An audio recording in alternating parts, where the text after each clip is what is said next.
everyone, Shira here. I hope you enjoyed my 6-episode special, my trip to Orlando, Florida, and the Universal Studios and Islands of Adventure theme parks.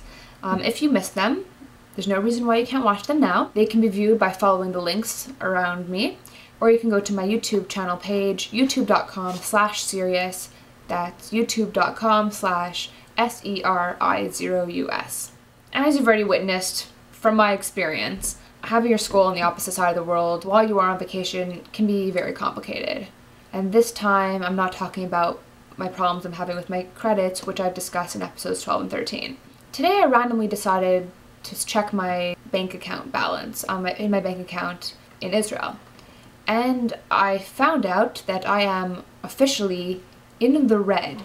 I never thought that I'd have to use that phrase, especially when talking about myself.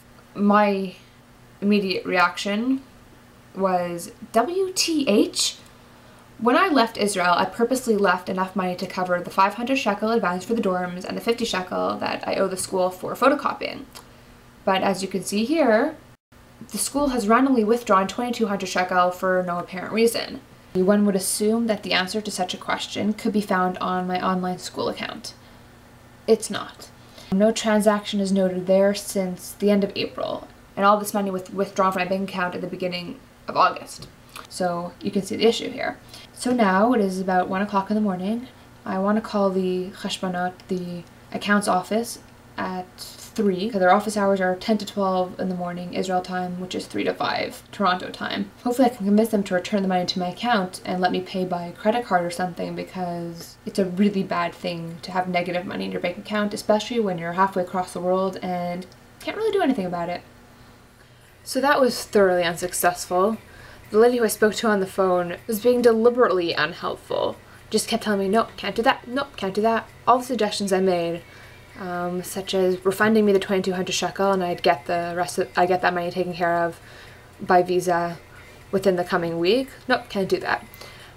Even just returning to me 700 shekel just so I'm not in overdraft anymore, and then I could pay her right now by visa. Nope, can't do that. We can't refund, we can't take visa.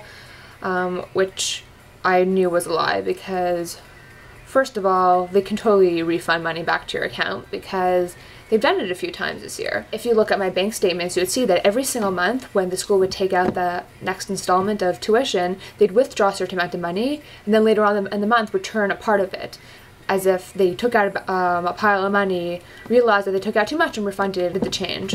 And I know they could take visa because that's how I paid the first installment of tuition last year before I went to Israel and got an Israeli bank account. So it's really very stressful because I have negative 700 shekel in my bank account, and that is really bad, and there's really nothing I can do about that. I mean, I had a couple of friends in Israel who, when they heard my money situation, they offered to lend me the 700 shekel to cover my deficiency.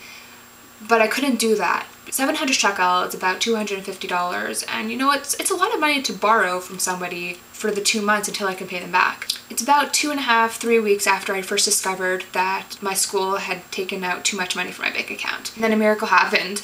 Family friends from Israel were in Toronto for a few weeks, so I just sent these family friends back to Israel with money and my banking information to deposit into my account. Situation solved.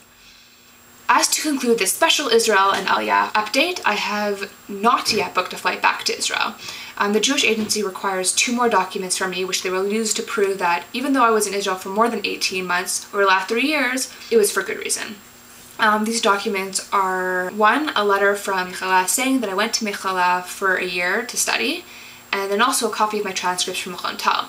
Of course, Mechala sent me the letter within 2 days, and Mechon Tal, after 1 year, I think you should know them pretty well by now. They're another situation completely.